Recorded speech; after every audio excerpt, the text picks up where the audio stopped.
Good evening. You're watching Left, Right and Centre. I'm Nidhi Razdan. Tonight, a Guwahati High Court order shocks the CBI and the government as the court says the investigating agency is unconstitutional. What are the ramifications of this critical judgment on the CBI's cases? What does this mean for the cases it has already investigated? Well, a stunned and shaken government has decided to immediately appeal against the order of the Guwahati High Court, which has held the CBI as an unconstitutional body. The court has struck down the resolution of the Home Ministry that set up the investigating agency in 1963. The court said the CBI is not a police force since it was set up merely through an executive order, which was that resolution, and not an act of parliament. The question is, what does this do to the many sensitive cases that the CBI is probing? Already the accused in the 2G case and Sajjan Kumar, who was an accused in the 1984 riots case, have approached the courts today seeking a stay on their cases. So are these politicians no longer tainted? After a Guwahati High Court order, the existence of India's 50-year-old investigating agency is itself in question. Quashing the 1963 resolution that set up the CBI, the court said, "We do hold that the CBI is neither an organ nor a part of the Delhi Special Police Establishment, and the CBI cannot be treated as a police force constituted under the DSPE Act 1946. The resolution was not the decision of the Union Cabinet, nor were these executive instructions assented to by the President. Therefore, the impugned resolution can, at best, be regarded as departmental instructions which cannot be termed as law." The CBI, probing politically significant cases like Colgate and the 2G spectrum allocation, is stunned. CBI Director Ranjit Sinha told NDTV that the government has already made up its mind to approach the Supreme Court by Monday and will seek an immediate stay on the order. He also said, "I don't think the High Court order will have any impact on our ongoing investigations and trials." My feeling is that we have to immediately go to the Supreme Court. So far, I was only concerned about the functioning of CBI, which was politically motivated. That there is an argument of illegitimacy has come to me as a surprise. Experts say that if the top court, which is itself monitoring the CBI's investigation into the Colgate and 2G cases, does not stay the Guwahati court's order, the CBI's ongoing investigations and charge sheets may all be questioned. बहुत अजीबोगरीब बात है कि 40-50 वर्ष के बाद किसी ने ये कहा है कि ये पुलिस फोर्स भी नहीं है. I have no doubt on first principles that it will be liable to be stayed by the Supreme Court and ultimately in all probability quashed. This, of course, I am giving only as my own professional view, and I am not speaking for the party. The top court always banked on the CBI for neutral investigation, and recently the court even talked about more powers for the agency. With Neeta Sharma and A. Vaidyanathan in Delhi, Rohit Deb, NDTV. Well, for more on what the government is planning to do next, I spoke earlier in the day to the minister in charge of the CBI, Mr. V. Narayanaswamy. Mr. Narayanaswamy, thank you for joining us on the program tonight, sir. Were you completely surprised and stunned by this High Court order, and are you worried about the ramifications it will have on the functioning of the CBI until the Supreme Court steps in? No, as far as the judgment of the Guwahati High Court is concerned, I was really surprised. You are right.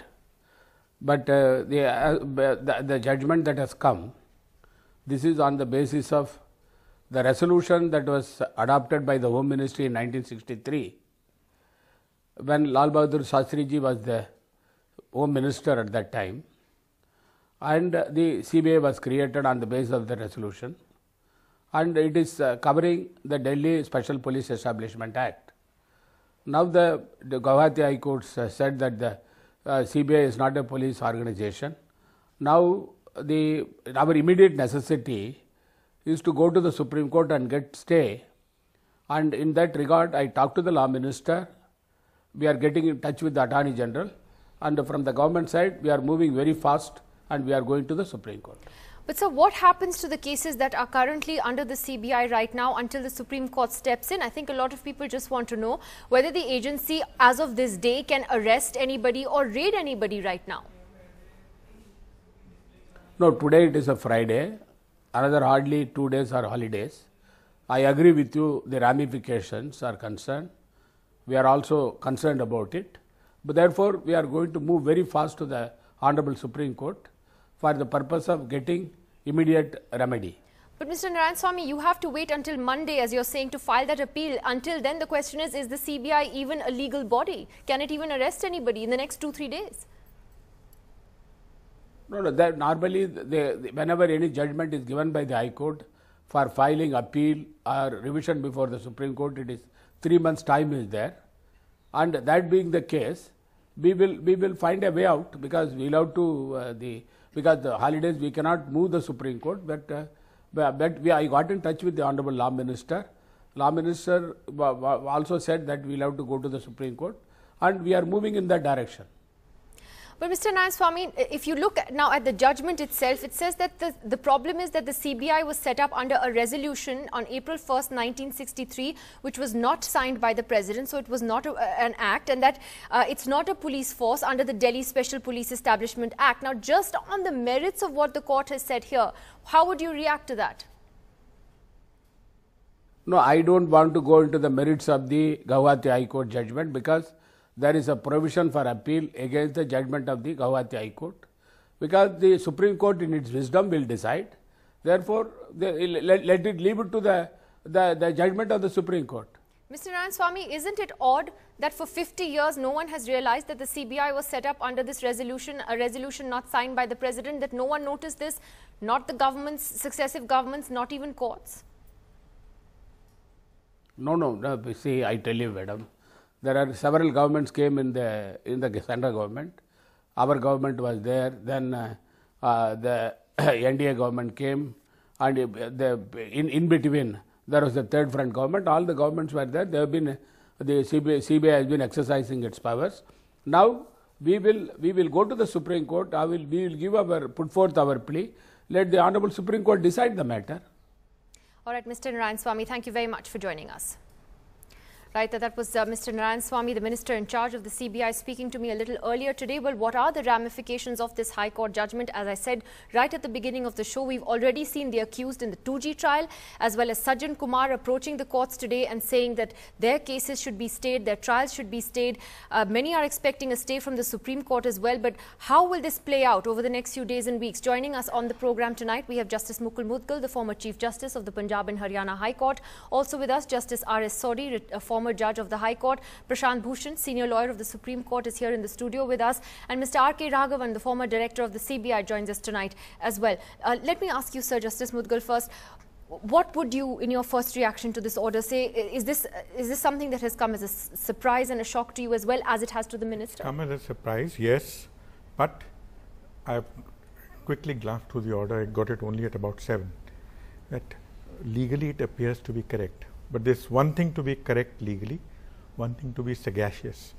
The High Court exercises plenary powers, and I think the High Court, in the exercise of its powers, should have given some time to the government by pointing out the defect, because this has functioned for 50 years.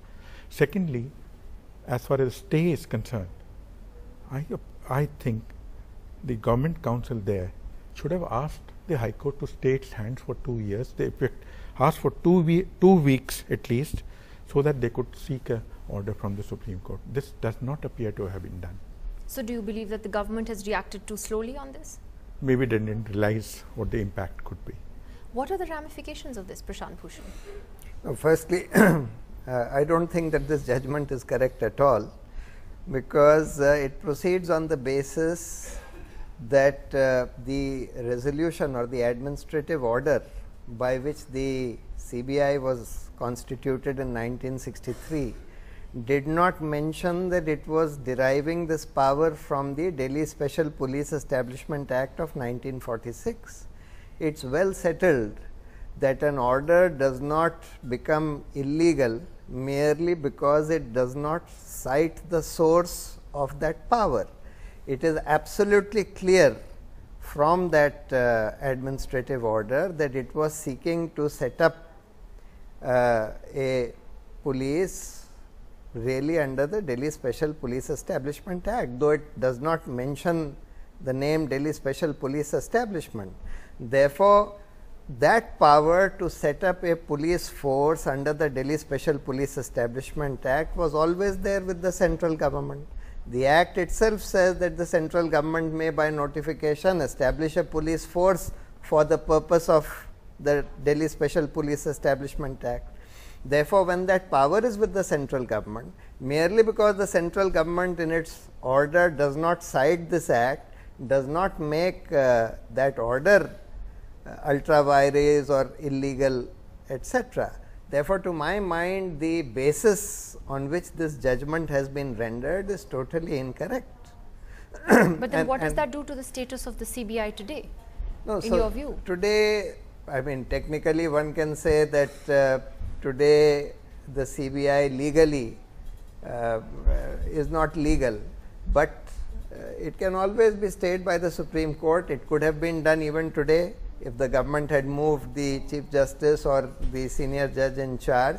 That stay order could have been obtained today. But in any case, I hope that the government would be wise enough to move the court. Even tomorrow it can be done, because in these kinds of urgent matters, the government can always approach the Chief Justice at his residence or wherever he is. Absolutely, which is why it's a bit baffling why they're waiting to do it till Monday. But Justice Sodhi, so what would your first assessment of this order be? We've had two differing views already. Justice Mudgal believes that technically it's correct, but it's not sagacious. Prashant Bhushan says it's a flawed judgment. It's flawed at its very basis. So what do you think? You know, I agree with Justice Mudgal.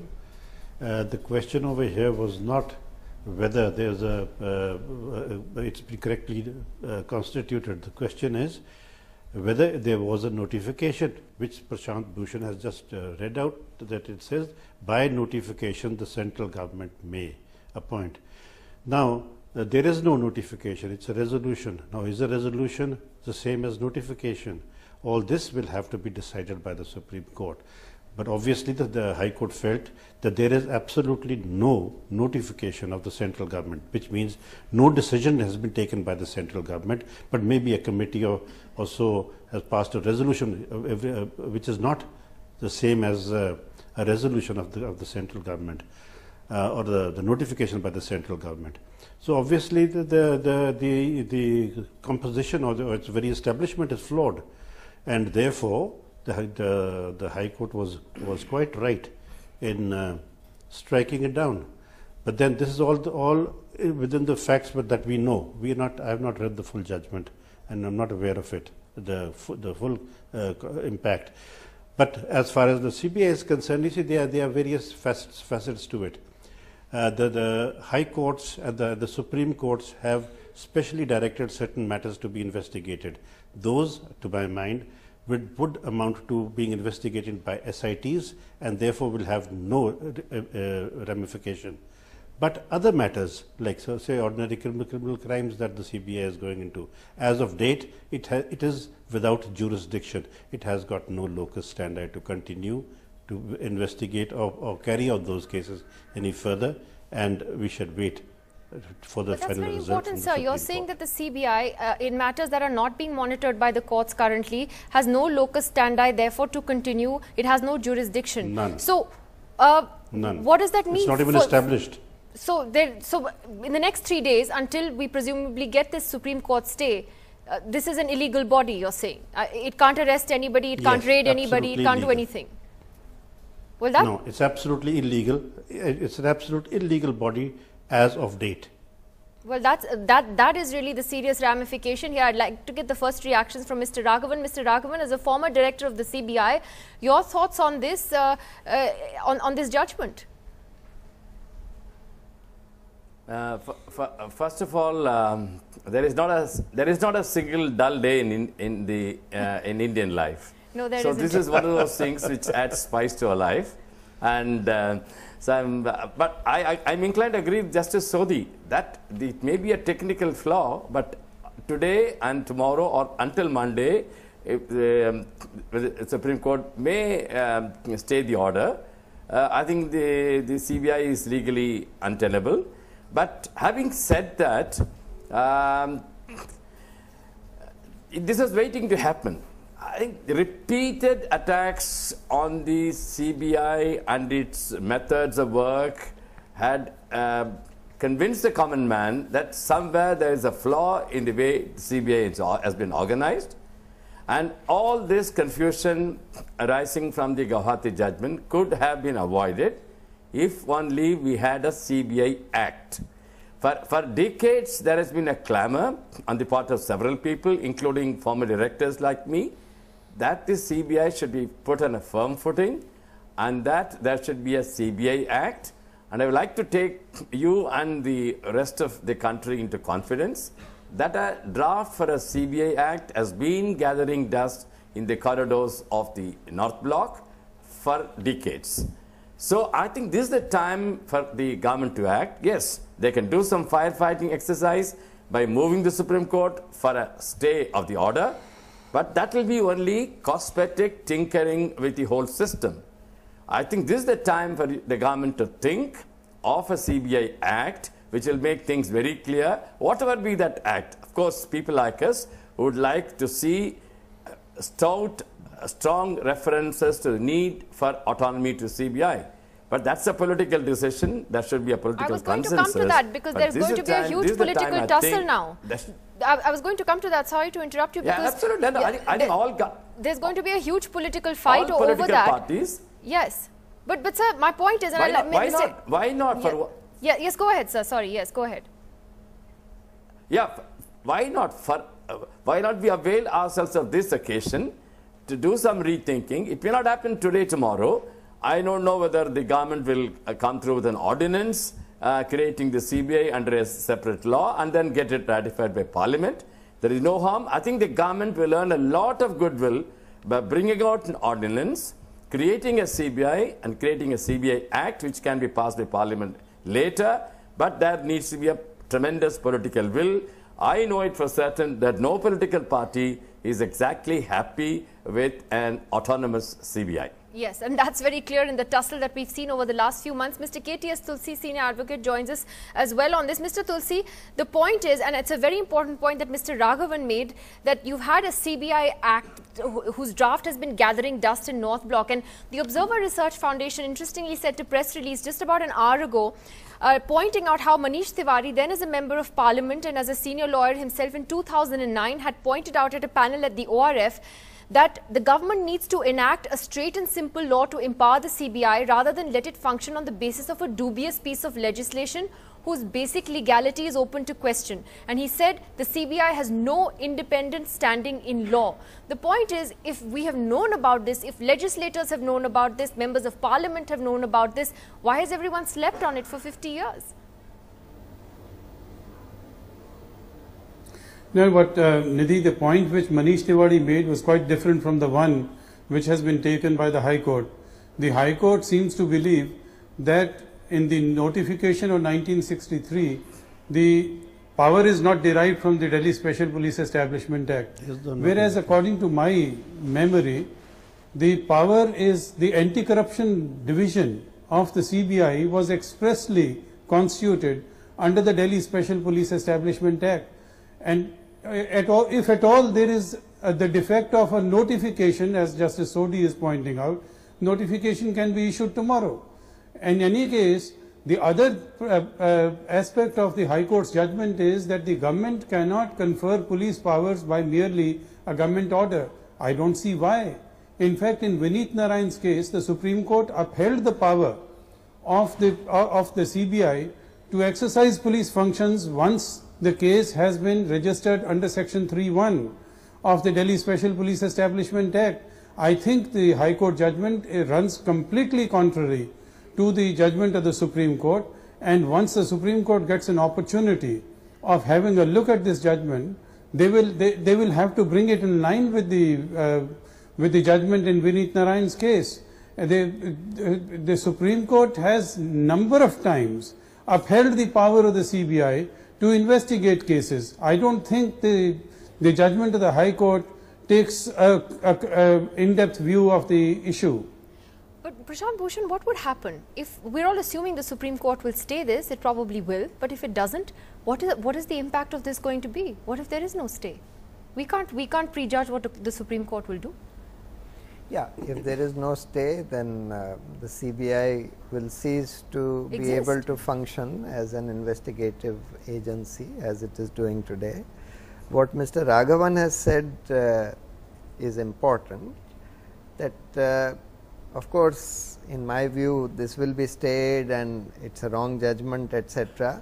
But clearly the time has come to bring in force an independent CBI with independence from the government, which wants to retain administrative control over this important investigative agency. The time has come to free it from excessive government control. Do you think this judgment will force it?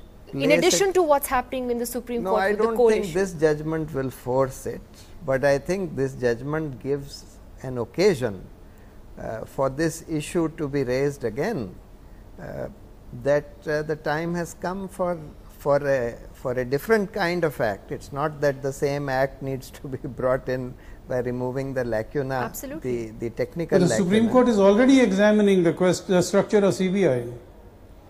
I could say one thing. Yeah. Yes, Justice that Mudgal. In case there is no stay, then the government must adopt the route of the ordinance.